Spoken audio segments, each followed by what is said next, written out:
Bienvenidos una vez más a su programa Visión RDN, con la conducción de Ariel Lara, bajo la producción de Josefa Díaz. Hoy con un contenido, con un conversatorio muy interesante. Quiero que se suscriban a nuestra red social de YouTube, Visión RDN. Ya tenemos 39,000 suscriptores con más de 6 millones de reproducciones. Y visiten el diario digital reddenoticia.online, que acaba de sobrepasar las 700 millones de visualizaciones.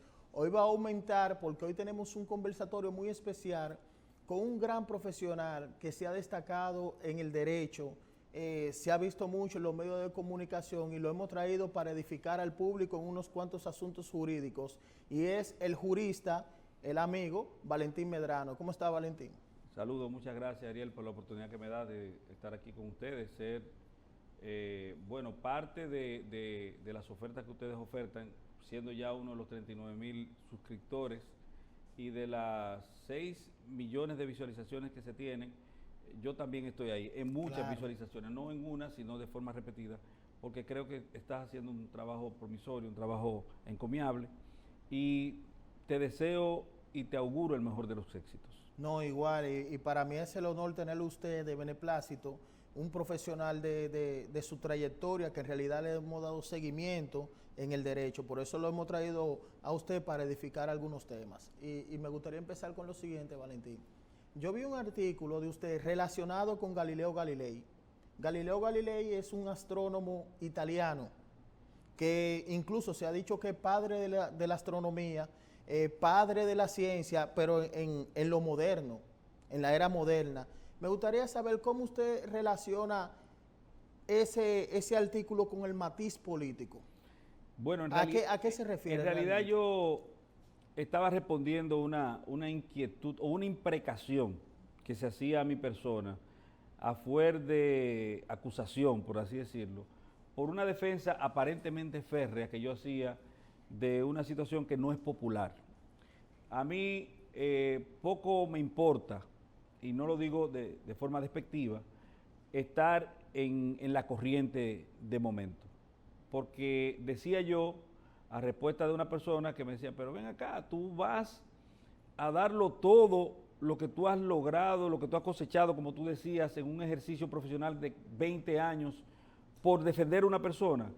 Y yo decía, yo no defiendo a una persona, quizás por eso yo no lo haría, pero sí defiendo el debido proceso de ley, porque el debido proceso de ley es algo que no podemos perder, y si lo perdemos, entonces lo perdimos todo, lo perdimos todo. Entonces, en defensa del debido proceso de ley, yo me he visto encarando situaciones que a la mayoría de la gente o no comprende o ha sido muy manipulado desde el punto de vista cognitivo para entender las cosas que yo le predico. Trato de hacerlo de la forma más aplatanada posible, sí, sin tecnicismo.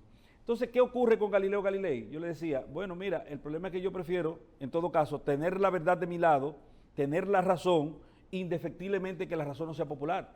Y le mencionaba el caso de Galileo Galilei, que en su momento decía que la Tierra era redonda y que se movía alrededor del Sol. Sí. Y todo el mundo, la generalidad de la gente decía, no, eso no es posible, ese tipo está loco. Sí. Y tuvieron que hacerlo a él abdicar. Y sin embargo se mueve, fue la palabra que se le oyó decir cuando bajaba las escalinatas del juicio que se le hizo. Entonces, no siempre, es lo que quiero establecer, no siempre la mayoría tiene la razón. No siempre. Es más, yo soy más drástico. En el escrito yo digo que casi siempre la mayoría se ha equivocado, porque la mayoría aprobó y apoyó los holocaustos, donde millones de personas perdieron la vida. Los judíos, sí. La mayoría aplaudió y apoyó las cruzadas, donde millones de personas perdieron la vida.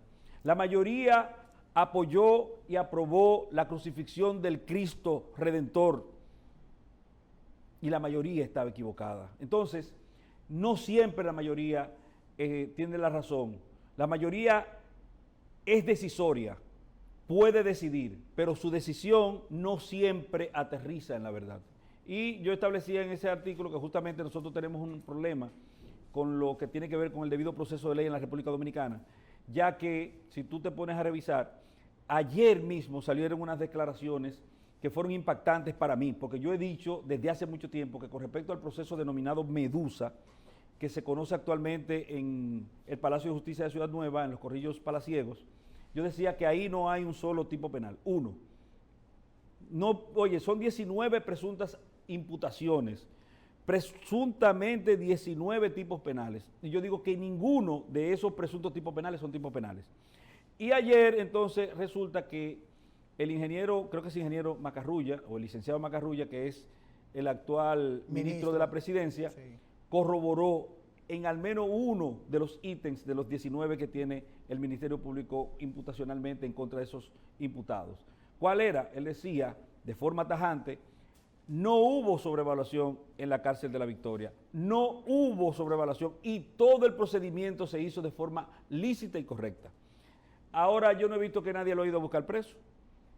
Nadie ha ido a decirle, nadie le ha inventado la plana. Gente en las redes sociales, sin conocimiento de causa, haciendo causa común con posiciones políticas, pero lo que él dice es lo correcto, es lo real.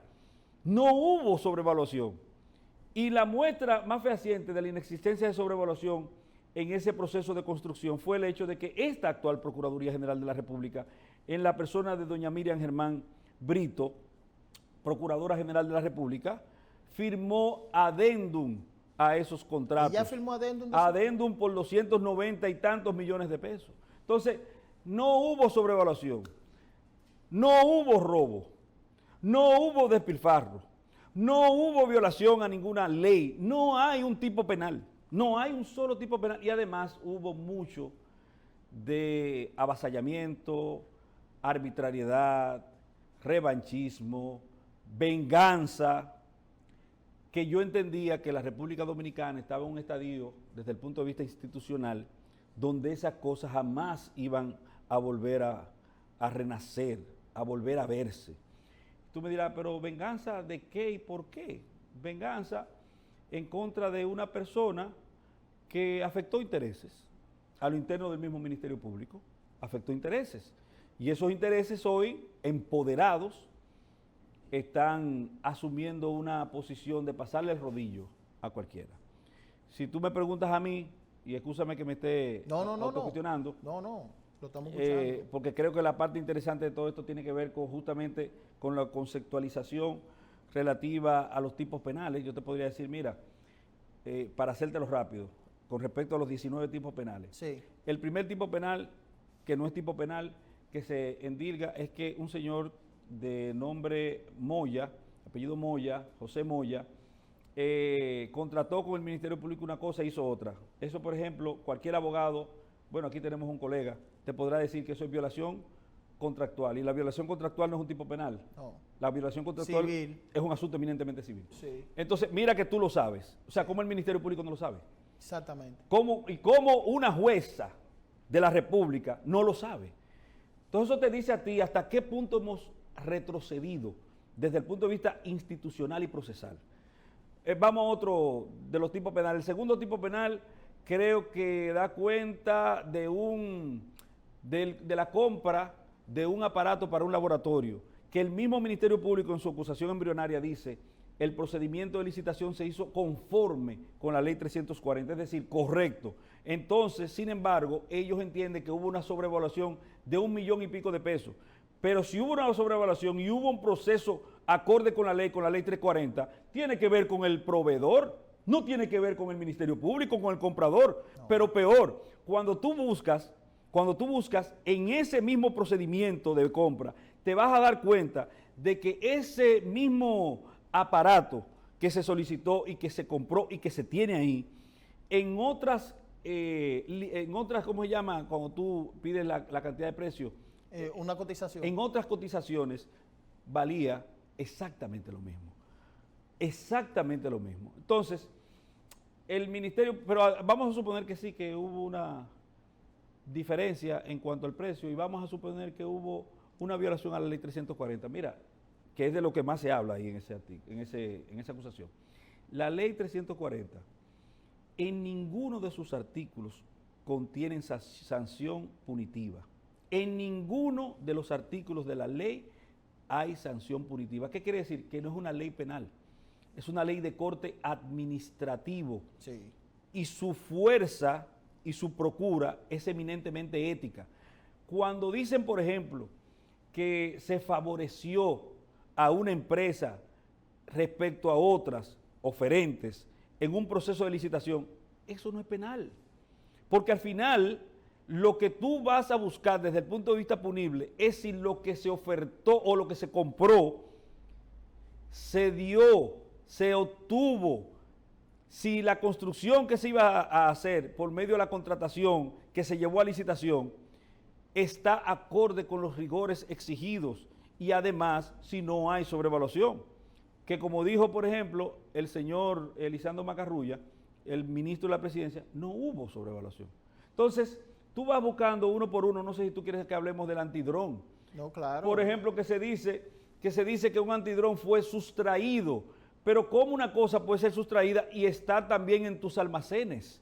Porque en la misma acusación ellos dicen que ese equipo antidrón, ellos lo encontraron en los almacenes, no sabían de qué se trataba, averiguaron de qué se trataba y dicen que es la parte presuntamente punible y objetable, que ese antidrón en algún momento estuvo prestando los servicios, vamos a decirlo así, en la residencia del ex procurador.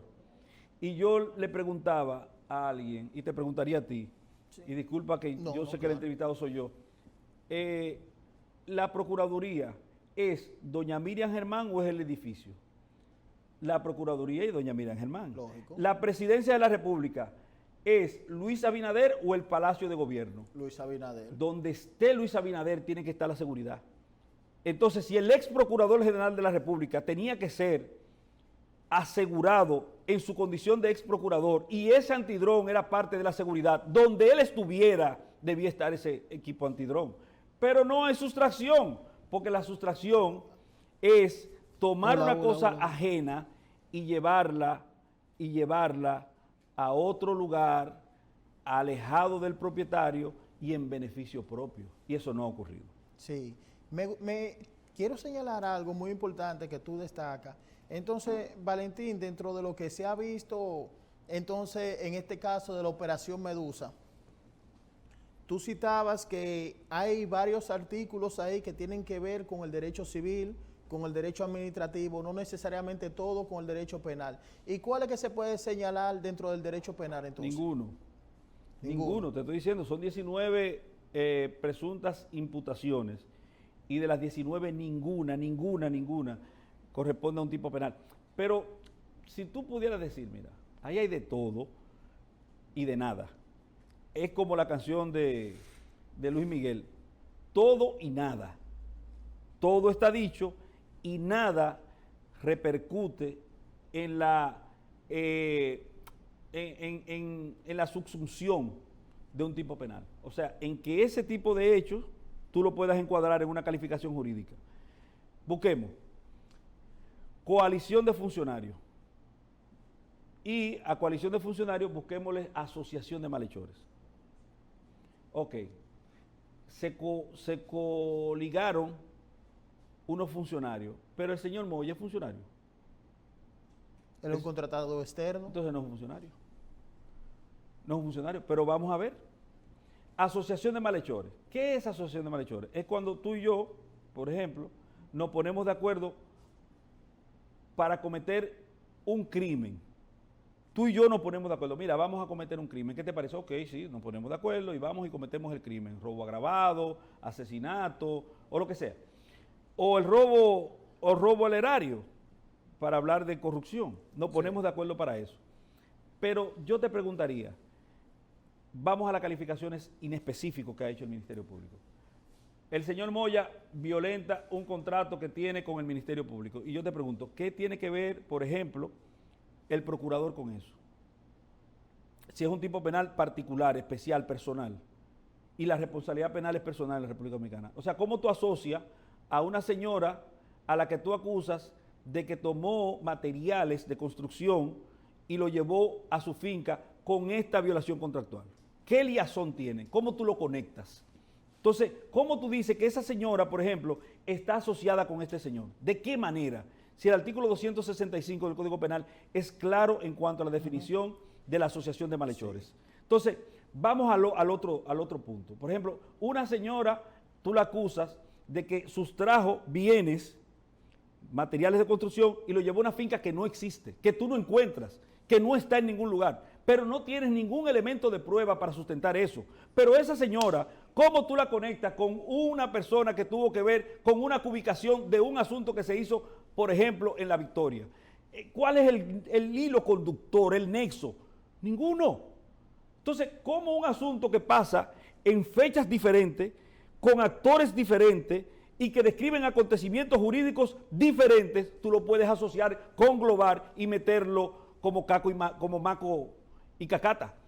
Entonces, eso es lo que ha ocurrido y la gente, por su afán de llevarle la contraria muchas veces a uno, por su deseo a veces de resultar ser gracioso y sonar gracioso, o simplemente por los intereses que pululan a nivel de cualquier situación de poder, bueno, pues la gente se ha cerrado, porque yo vuelvo y te digo, si tú, ni lo quiera Dios, ahora mismo al salir de aquí, cometes un delito y yo permanezco aquí con Josefa y los demás, ¿qué rayos tengo yo que ver con eso si la responsabilidad penal es personal? Pero si suponte que después que tú haces eso, 2 días después, yo vengo y cometo otro delito, yo lo cometí, sin que tú me mandaras, sin que tú y yo estuviéramos conectados, sin que tú me llamaras, sin haber un tipo de vinculación. ¿Qué rayos tienes tú que ver con eso? Y cómo tú puedes, de forma malsana, reitero, unir una cosa y otra para empeorar la situación procesal de una persona, para tener más números. Eso es deleznable. Estamos hablando de plantación de pruebas, estamos hablando de arbitrariedad, estamos hablando de irse más allá de lo que establece la norma, de ilegalidad. ¿A cargo de quién? A cargo del órgano acusador, que nunca en la vida está autorizado, bajo ninguna circunstancia, ni siquiera para proscribir un crimen, el órgano acusador está autorizado a cometer un crimen. O sea, tú no puedes, para evitar un crimen, cometer otro crimen. Yo quiero preguntarte ahora, me nace otra pregunta, y va en una vértice de 3 elementos, para que usted técnicamente nos defina eso, que tienen que ver, tienen relación con el caso de la Operación Medusa. Y es Elizabeth Medina Sánchez, que es una joven que han dicho los medios que es la testigo estrella, según lo que han proyectado los medios. Segundo, los plátanos. Me gustaría saber qué concepto, parecería chistoso, pero ¿qué hay detrás de eso? Y tercero, si los medios de comunicación han influido con la decisión de la jueza. Bueno, yo no sé qué influyó en la jueza, vamos de atrás para adelante. Sí. Yo no sé qué influyó en la jueza, porque se supone... Digo la presión de los medios. Se supone que tú eres estudiante de Derecho, sí, ya casi de término. Y tú, lo que yo te estoy diciendo, lo estás aceptando como bueno y válido porque es irrefutable. Tú lo estás aceptando. Se supone que ella sabe más de derecho que tú y que yo. Eso es lo que dice, sí, eso es lo que dice la norma. Sí. Entonces, ¿qué influyó en ella? Yo no sé, pero no fue el derecho. No fue el derecho. Porque tú no me puedes decir, vamos a poner, por ejemplo, lo que tú has dicho, Elizabeth Medina Sánchez, una empleada de 10ª categoría, es la testigo estrella en contra de un ex procurador general de la República. La palabra de una persona convicta, que además está siendo sindicada de la comisión de un acto de transgresión a las disposiciones punibles, la palabra de una persona convicta pesa más que la palabra de 8 personas, incluyendo un ex procurador general de la República. Eso te debe decir a ti más o menos lo que está ocurriendo desde el punto de vista imputacional en el país. Eso no hay problema, como yo decía en el escrito, eso no tiene ningún tipo de inconveniente. Eso es lo único que describe un estadio situacional en el que mañana tú vas a poder agarrar a cualquier persona, por ejemplo, de industria y comercio, y hacerle un proceso al presidente de la República. Y la palabra de esa persona de 8ª o 10ª categoría de su departamento va a pesar más que la del actual presidente de la República. Entonces, porque yo digo, donde compran, venden. Donde tú compraste, ahí siguen vendiendo. Entonces hay que tener cuidado con el debido proceso, porque el debido proceso, en definitiva, a nosotros nos va a arrasar en un momento determinado. ¿Qué ocurre con el tercer elemento? Bueno, decir, por ejemplo, antes de irme de la testigo Rainieri, que a Rainieri le concedieron poderes ultrasensoriales, ultrahumanos, más allá de las posibilidades y los límites que tenemos nosotros como humanos, porque ella pudo ver, por ejemplo, que habían unos bultos que dos personas estaban moviendo. Y a través de su visión de rayos X, ella pudo determinar que lo que había ahí en esos bultos era dinero. Óyeme, ella está viendo un bulto cerrado, pero ella pudo ver con sus ojos, visión de rayos X, que había dinero. Pero aún con su poder extrasensorial, ella pudo determinar que ese dinero era producto de un soborno.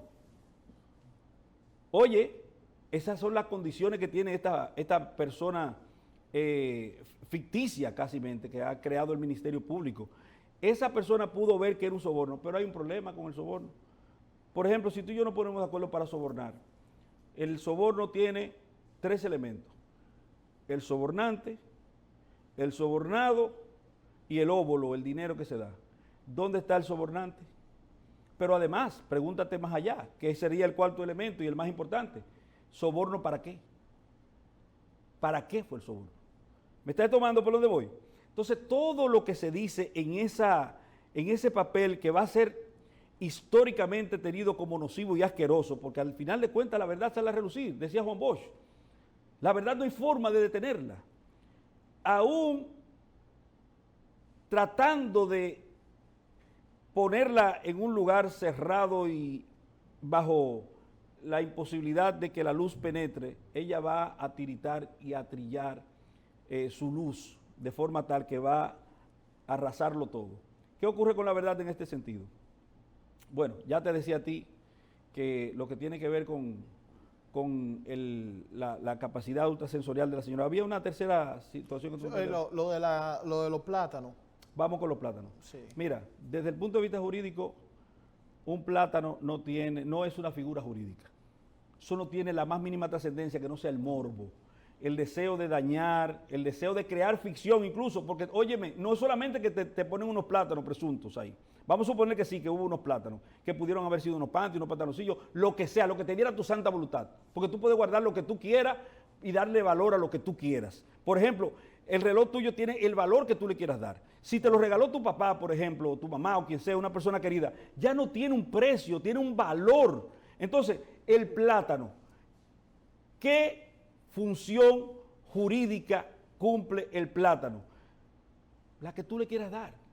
Y el Ministerio Público quiso decir, se está mofando de nosotros. Oh, pero espérate, ya tú estás determinando, eso es un asunto de valor que está proscrito desde el punto de vista jurídico. O sea, el testigo, por ejemplo, o el acusador, no puede darle valor a cosas inanimadas. ¿Cómo se llama eso? Fábula, ¿verdad que sí? Cuando tú le das a una cosa inanimada o a un animal las condiciones humanas. Ya tú estás diciendo que el plátano por sí solo tenía un mensaje y ese metamensaje tú lo decodificaste como te dio tu gana. Y eso no es posible.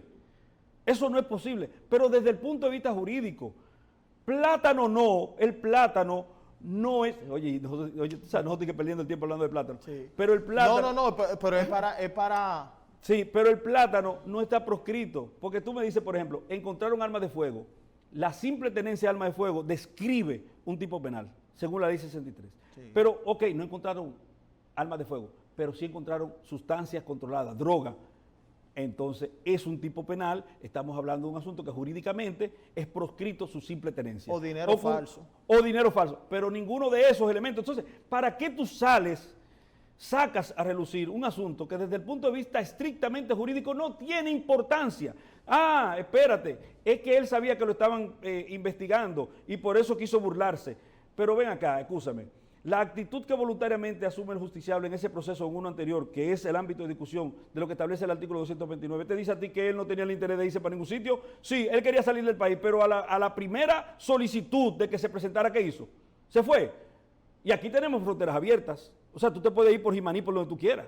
Pero no, su actitud volitiva fue la de presentarse, de encarar el proceso. Entonces, no hay ninguna razón jurídica para la retención de medida de coerción, es más, para solicitar una medida de coerción, porque no hay un solo tipo penal, un solo. Óyeme, yo estoy esperando el abogado que quiera refutar eso. Sé que lo han hecho por separado y yo estoy esperando que me inviten a un debate como me invitaron. Vamos a convocar un debate. Sí, pero tiene que ser un asunto serio y con un buen, bueno, tú puedes servir bastante bien de moderador porque esto no es un asunto para tratarlo de forma alegre, Yo te he ido desmontando uno por uno los presuntos tipos penales. ¿Tú tienes alguna duda de lo que estoy diciendo? Te estoy preguntando yo, tía. Técnicamente usted ha explicado, ha expuesto dentro del proceso. ¿Y tú crees que es tan difícil no entender eso? Vicios de construcción. No sé si te interesa que tratemos el vicio de construcción. Que le dieron 3 manos de pintura a una pared y que aún así la pared se estuvo descascarando. 3 manos de pintura. Y escúchame, sí. ¿Y eso es un tipo penal? No, es que el vicio de construcción no es un tipo penal. Si así fuera, tuvieran los ingenieros, escúchame la expresión para utilizar un lenguaje sumamente popular, ñango preso tuvieran todos los ingenieros en este país y los constructores, ¿cómo se llama eso? Los muchachos esos que trabajan en la construcción. Sí. Valentín, yo te doy muchas gracias de verdad por tu participación. Sabes que este espacio está abierto. Este espacio es muy independiente, le da apertura a todos los sectores, a todos los intereses, y ahí uno hace un equilibrio democrático en los medios de comunicación. Sabe que cuenta con nosotros. Voy a ver si hay otro tiempo para Valentín. Entonces vamos a una pausa y regresamos con una parte para seguir con nuestra siguiente invitada. Vamos a una pausa, regresamos. Continuamos con su programa Visión RDN y seguimos aquí con el jurista Valentín Medrano. Valentín, yo quiero que tú continúes parte de la exposición que estabas haciendo sobre los vicios de construcción en relación a lo que está pasando. Bueno, te decía que los vicios de construcción se conocen en materia procesal civil como un cuasi delito. Creo que tú lo viste ya. Claro. Y que por vía de consecuencia acarrean responsabilidad desde el punto de vista de las obligaciones que comporta el contrato de construcción. Si pudiéramos nosotros hacer que los vicios de construcción se instituyan un tipo penal, yo te decía que los contratistas, los constructores, los ingenieros, los maestros constructores y hasta los obreros de la construcción podrían acarrear responsabilidad penal y estar presos. Lógico. Pero que eso no se trata así. Incluso cuando tú ves que hay una demanda por vicios de construcción o por lo que sea en el ámbito civil. Demanda civil. Son demandas civiles. Pero el Ministerio Público entendió de que esos vicios, presuntos vicios de construcción, que ya sabemos por lo que dijo el licenciado Macarrulla, que no existen tampoco, ya sabemos que no existen, esos vicios de construcción son un asunto eminentemente civil. No, por un vicio de construcción nadie cae preso, no debe caer nadie preso, pero sí ocurrió en la República Dominicana. Pero entonces lo que usted revela ahí, técnicamente, sobre los vicios de construcción que entran en materia civil, y el ministro de la Presidencia, Lisandro Macarrulla, decir que ahí no hubo ningún tipo de problema. Entonces, Macarrulla diciendo eso desvincula a Yanlay en esa parte. No solamente a Yanlay, desvincula a la jovencita que sirvió como cubicadora por parte del Ministerio Público en las ubicaciones que se hicieron por parte de las compañías contratistas. Eso debería bastar. Eso es lo lógico una de dos. O el Ministerio Público arranca y apresa al licenciado Macarrulla en un ejercicio de arbitrariedad y abuso, o eso solamente debe servir para que esa jovencita inmediatamente sea desvinculada del proceso. Es una de dos. O sea, porque tú no puedes estar jugando aquí ahora a que lo que yo dije ahorita, que no existe, sí me sirve en contra de fulano, pero no en contra de sutano. O sea, porque tú no puedes tener una justicia focalizada, una justicia incluso hasta, digamos, sexista o lo que sea. No puedes hacerlo. La justicia es dar a cada quien lo que le corresponde según las leyes, y es igual para todos. Los artículos 11 y 12 del Código Procesal Penal te dice que todos tenemos igualdad en el proceso e igualdad de armas para con el proceso. Entonces, lo que vio el Ministerio Público y lo que vio la jueza que impuso la medida de coerción, tú no lo vas a encontrar. Oye, y te invito como acucioso investigador, como estudioso del derecho que eres, que te invito a que tú busques un tipo penal. Mira, búscame, hay 19, menciona uno para que lo desmenucemos ahora mismo. Te puedo hablar, por ejemplo, de los dos los dos otros antidrones que fueron donados. O te puedo hablar, por ejemplo, de lo que tiene que ver con una presunta sobrevaluación en unos equipos para el INASIF, no ese anterior que te mencioné, que era por solamente 1 millón y pico de pesos, sino otro que costaba 30 millones de pesos. 30. Sí, pero ese mismo equipo, que ellos dicen que se trajo uno por otro, pero cuesta igual. Es como que tú me pidas un Mercedes-Benz y yo te traiga, por ejemplo, una Lexus, pero cuestan igual. Tú podrás decir que yo me equivoqué, pero no que yo robé. ¿Me está tomando por lo de hoy? No, porque el precio va igualitario. Y además sirve para lo mismo. Pero ¿qué pasa? Que todos esos equipos, igual que las construcciones, tienen una fianza de cumplimiento del 5%. Pero aparte de eso, si tú no te sientes a gusto con eso, tú puedes reclamarle al contratista o al suplidor.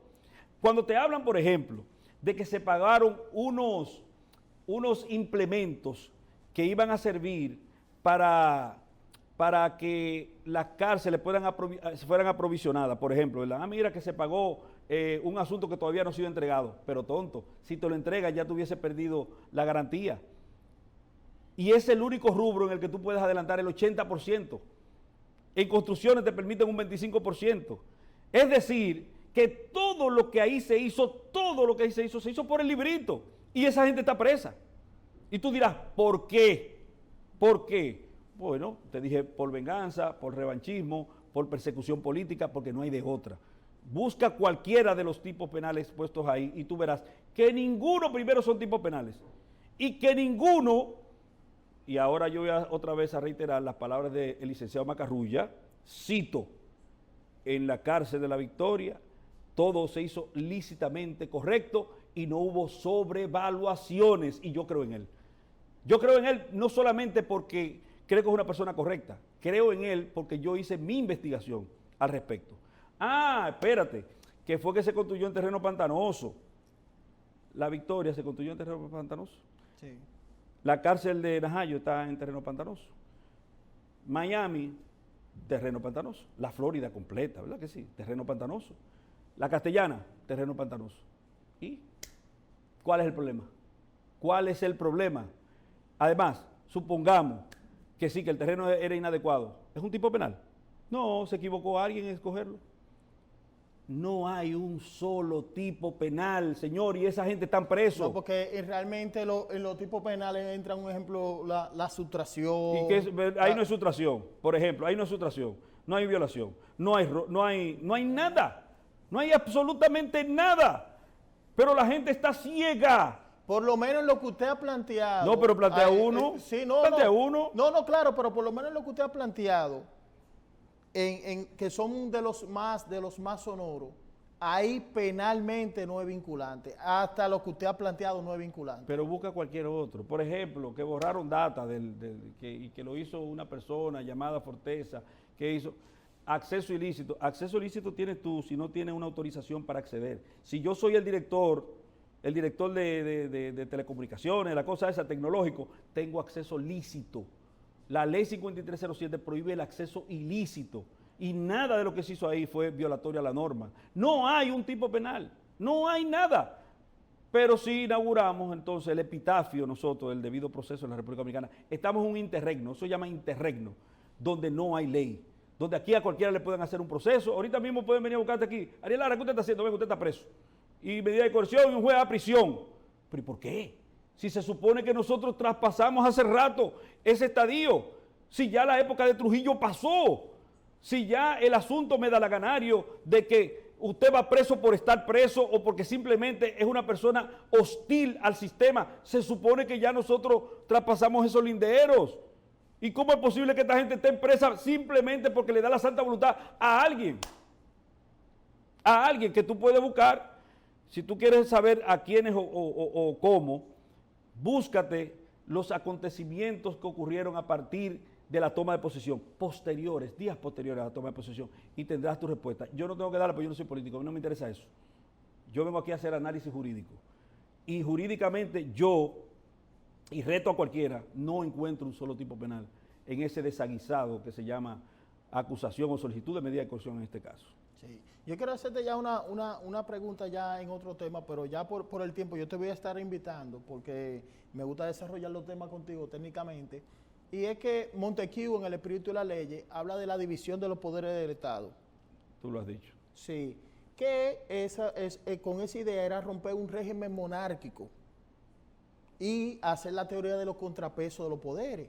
¿Qué sucede? El artículo 4 de nuestra Constitución señala más o menos lo principio similar. de legalidad. Claro. El principio de legalidad te divide los poderes y te dice que toda autoridad tiene que actuar en función de lo que una ley autoriza. Correctamente. Entonces, Valentín, se habla de la división, el ejecutivo, el judicial y el legislativo, que uno no puede tener intromisión sobre otro, pero la escogencia en el Consejo Nacional de la Magistratura, lo que escogen es la parte política, claro que sí, del país. ¿Está de acuerdo en un futuro con que se reforme eso, que los actores sean vinculados al derecho, no a la política partidista? Aunque todos somos políticos por la política social, pero no a la política partidista. Todo lo contrario, yo quiero que sean políticos todos.